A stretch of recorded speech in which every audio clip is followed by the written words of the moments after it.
lidt om inspiration til dit trægulv.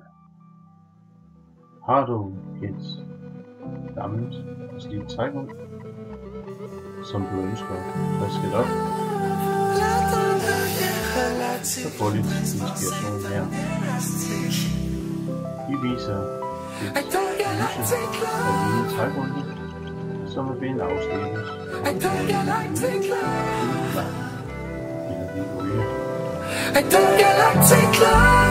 Skulle du få brug